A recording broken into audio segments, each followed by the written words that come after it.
El municipi de la Sénia actualment és conegut per la seva indústria del moble, però la seva indústria ha anat evolucionant en el pas dels anys, no?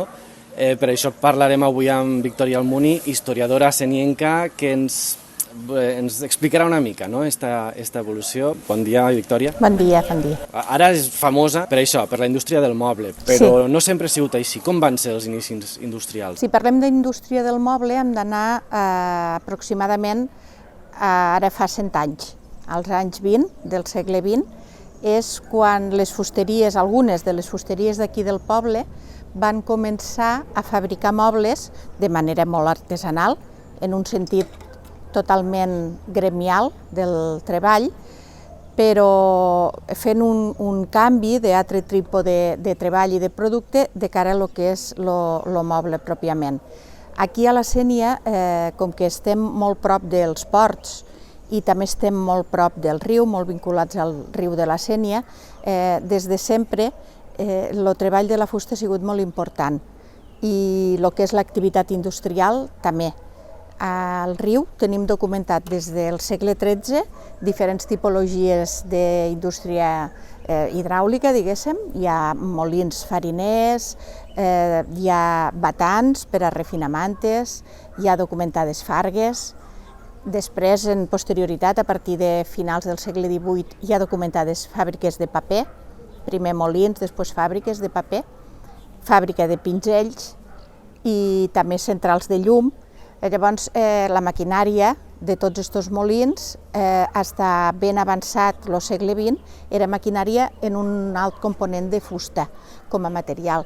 I els fusters d'aquí del poble tenien molta habilitat en el treball de la fusta per a maquinària de molins, a part dels treballs habituals de fusteria, com poguessin ser fusteria aplicada a la construcció o construcció de carros, però el treball de la maquinària de molins els obligava a conèixer molt bé el treball de la fusta corba, per a poder fer les rodes d'aigua, per a poder fer el rodet persa, que és la roda horitzontal, per a poder fer politges, i això els donava un plus que els feia estar molt ben considerats a bastants de quilòmetres a la redona. Tenim documentat que anaven a reparar molins a 40 quilòmetres de distància. Per l'altra banda, el fet d'estar tan propet dels ports també feia que els oficis relacionats amb l'explotació del bosc i concretament en la fusta fossin importants. El treball de rossegador o el treball de bosquerol aportava un coneixement important dels materials i de la fusta, i aquí al poble hi havia serreries i hi havia fusteries.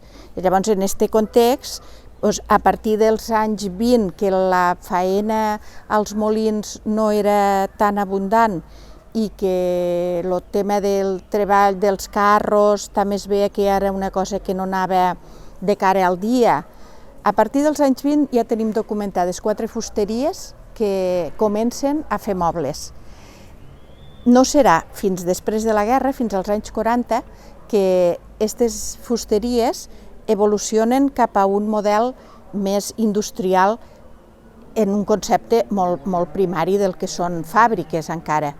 Lo interessant és que entre els anys 50 i principis dels 60 molts dels treballadors que havien entrat com a aprenents i havien estat treballant com a oficials en aquestes primeres fàbriques menudes de mobles van començar a instal·lar-se ells com a empresaris a partir dels anys 60 i van fer fàbriques pròpies. Llavors, a partir d'aquí, afavorit pel fet de que va vindre gent de fora, homes, mà d'obra masculina sobretot, a treballar a les obres de l'embassament d'Ulldecona i també a l'explotació de la fusta per la Renfe, va començar a arribar mà d'obra que les fàbriques absorbien, perquè les fàbriques necessitaven mà d'obra. La Sénia era un poble menut i en els poblets del costat, en aquell moment que també les comunicacions no eren com ara, no tenia suficient. I a partir d'aquest moment, a partir dels anys 60, és quan comença a despegar pròpiament el que és la indústria del moble. També val a dir que, en relació a això que comentàvem de la tradició industrial del riu, ha sigut sempre, ha sigut des del segle finals del XVIII des de fa 200 anys i pico, ha sigut molt important el treball de les dones a les fàbriques. O sigui, tant ha sigut el tema de la mà d'obra masculina com de la femenina, perquè a les fàbriques de pinzells, per exemple, les dones se dedicaven a treballar el pèl, i encara ara hi són molt hàbils treballant el pèl. I a les fàbriques de paper, per exemple, també estaven ocupades moltes dones joves que al tindre feina aquí a la Sénia no van haver de marxar del poble a buscar feina a l'exterior, com sí que va passar en pobles de la Tinença o dels voltants, diguéssim. És al contrari, gràcies a aquesta tradició, la Sénia ha sigut un lloc de recepció, d'immigració. Això els anys 60, no? I dels 60 més de cara al... Ja no diríem a l'actualitat, perquè els últims anys també han sigut moguts, però a l'època més moderna, diguéssim, com ha sigut? Això ja t'ho explicarien millor potser els empresaris que ho han viscut, perquè sí que és veritat que tant en el que és la fabricació de mobles, sobretot en la fabricació de mobles, com en el tema de la venda després de mobles, que potser no tant, però en la fabricació sí molt, els empresaris són gent que s'han format, són d'aquí del poble, la majoria, o han vingut de menuts i s'han format aquí a fàbriques, ara ja. Llavors, als anys 70, la crisi derivada de la crisi del petroli va afectar aquí al poble, va afectar a empreses com la de Bellauví, que tenia molta potència en aquell moment, però després van hi haver altres empreses i aquesta mateixa que van readaptar-se i hi ha diferents moments de creixement important. Als anys 80 hi ha un moment de creixement important, als anys 90 també i sobretot al 2000, del 2000 fins al 2008 va ser un moment de molt de creixement. A la primera onada migratòria que va vindre de la zona de Cazorla i d'Andalusia se va sumar també la gent de la Tinença i després se va sumar població arribada des del nord d'Àfrica i finalment molta des de Romania. Llavors, aquesta gent s'han anat, és una població més no tan estable, diguéssim, sobretot la romanesa, que s'ha anat adaptant a l'oferta de mercat, però han sigut gent que han hagut ja d'adaptar-se a les noves condicions de les fàbriques i no parlo del tema de la mecanització, que ha sigut una constant també al llarg de tots aquests anys. La magnitud de les fàbriques, la mecanització i molt també el tema és interessant, ara ho parlem molt en brevetat, és també molt interessant el tema de la diversificació. Primer, els tallers, evidentment, se realitzava tot el procés, segons el sistema artesanal, ja ho he dit al principi, cada treballador ho sabia fer tot. Per això molts de treballadors dels primers que nosaltres vam entrevistar, que són gent que ara ja no estan, no valoraven tant el treball de les fàbriques perquè ells valoraven molt l'època del seu aprenentatge on realment aprenien a conèixer i a treballar la fusta. Després s'han introduït nous materials i, a més, algunes fàbriques s'han especialitzat en components del moble i a partir d'aquí també han sortit fàbriques auxiliars com producció de cartonatge, adaptant-se a la evolució que ha anat seguint la indústria en general, la del moble en concret, però la indústria en general fora d'aquí. Fora d'això, del moble, hi ha hagut alguna cosa més, encara que sigui així una pinzellada? El primer que va ocupar a bastanta gent pel moment van ser les fàbriques de paper. Les primeres estan documentades al segle XVII ja. A partir de finals del segle XVIII, principis del XIX, és quan les fàbriques de paper agafen més importància i és llavors quan comencen a ocupar bastanta gent i s'exporta a diferents llocs d'Espanya i segons les regulacions permetien. És interessant tindre en compte que les fàbriques de paper, dos d'elles, les que es van adaptar més a sistemes més modernitzats pròpiament de fàbrica, van arribar a treballar fins als anys 70, o sigui que no fa tant i tant, diguéssim, que van tancar, I, curiosament, entre la població el que van provocar aquestes fàbriques és que aquí, prop del riu, la gent ens va una mica girar de cul al que és el riu perquè l'aigua baixava molt bruta. Les papereres embrutaven, o sigui, utilitzaven l'aigua, l'embrutaven i tornava al riu. I la gent de la meva edat, la gent que tenim 50, 60, ens vam acostumbrar aquí a nivell del poble no anar al riu. Ha sigut des de fa 20 anys, 30, que a través de les entitats, l'Ajuntament, la gent en general hem començat a revaloritzar-lo i ara torna a ser un element molt identitari del que és el poble. Del tot no ho ha deixat de ser mai perquè tenim la part alta, que no està molt lluny, on hi ha zones de bany, etc. Però este fenomen de no deixar anar al riu als crios, per exemple, prop d'aquí del poble, això sí que es va donar. Bé, doncs reprenc el fil de les fàbriques de paper. A finals dels anys 70 van tancar les dues que s'havien mantingut durant més temps.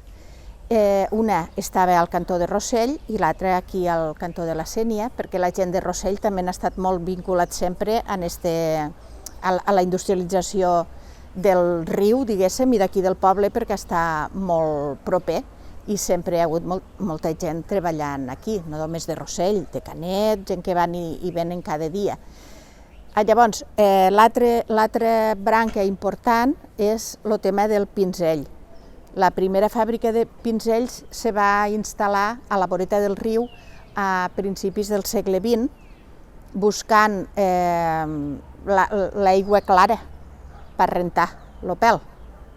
I va funcionar fins a la Guerra Civil i després de la guerra un dels proveïdors que venia aquí a la fàbrica de Calduc va pensar que podia continuar l'ofici, la fabricació de pinzells, però ja la va pujar aquí dalt al poble. En aquell moment ja n'hi havia més aquí dalt al poble, ja n'hi havia com a mínim un altre, dos. Després d'esta primera fàbrica instal·lada a la vora del riu, que nosaltres la coneixem com a fàbrica de Calduc, pel propietari, aquí dalt al poble ja se'n va instal·lar alguna altra, cap als anys 20, i després de la guerra una de les persones que havien vingut aquí al poble com a comercials, diguéssim, per a les fàbriques de pinzells que hi havien, van instal·lar la que recentment ha tingut més nom des del punt de vista històric, diguéssim, que és la que es coneixia com a fàbrica de Pamplona, que va construir un edifici que ara és el centre d'entitats del poble, allí estava la fàbrica, i que va tancar fa uns anys, però en tot i en això, avui en dia hi ha encara dues fàbriques de pinzells en funcionament. Parlaves de Calduc, quins són els noms propis dels pioners d'aquí la Sénia, en el món de la indústria? Me sap mal dir-ho perquè segur que me deixaré gent, i llavors com som un poble menut sempre és delicat, però jo t'he comentat que hi havia quatre tallers de fusteria, quatre fusteries que van començar. Una es deia la fusteria de Santa Maria, que aquesta no va continuar. Després estava la fusteria de Bellauví, que va funcionar se van adaptant i va ser als anys 70 la més important del poble, potser, o la que més ressò tenia, i va funcionar fins a finals del segle XX, si no m'equivoco, ara no tinc exacte les dates al cap. Estava també la fusteria d'Antonio Prades, que els seus fills després de la guerra van instal·lar una fàbrica, Hijos de Antonio Prades, i a partir d'ella van sortir altres fàbriques en cognoms com Gascó, Jornet, que durant un temps determinat van tindre molta importància en la fabricació de mobles aquí al poble, i després també estava la fusteria de García Sabater, que també va passar el mateix procés, i aquesta fàbrica encara avui en dia és una de les fàbriques importants del poble i de les que es conserven, cavilo jo ara en aquest moment, que és la més antiga, crec que no m'equivoco. I que manté la faena, no? Sí, continuen sent una fàbrica de mobles. Després, a partir dels anys 70, este nom ja s'amplia moltíssim, i als 80 encara més. Llavors tenim empreses com Antaix, que han sigut tan emblemàtiques, però també aquí detrás meu està l'empresa d'Anyón Querol, que va tancar també fa uns anys, i aquí ja no te podria anomenar tota la gent que han anat posant fàbriques, fusionant-se, tancant, molta gent. Quin ha sigut el punt més àlgid de la indústria del moble? Jo crec que fins als anys 2000, fins a la crisi del 2008, va haver un creixement espectacular lligat al creixement immobiliari, de l'activitat immobiliària i de la construcció aquí a Espanya, en general. Llavors, clar, quan se va aturar l'activitat constructiva, va ser una hecatombe aquí pel poble. Va haver famílies que treballaven els dos a la mateixa fàbrica i es van quedar els dos a l'atur. Hi va haver fàbriques que van tancar, botigues de mobles que a la llarga també van haver de tancar, i a través de la millora i de la internacionalització, les que van sobreviure, diguéssim, han anat tornant a remuntar. I ara torna a ser un moment en què... Precisament, gràcies al confinament i tal, molta gent s'ha donat del desastre que són les seues cases, i això ha beneficiat a la construcció, la reforma i també els mobles. Sí. A part d'això que et dic jo, a part de buscar nous mercats i intentar invertir sempre en la millora. Aquí al poble sempre ho diuen, a vegades aquestes coses se converteixen en tòpics, però jo trobo que és veritat que la gent d'aquí de la Sénia té un caràcter bastant emprenedor. Hi ha bastanta gent emprenedora.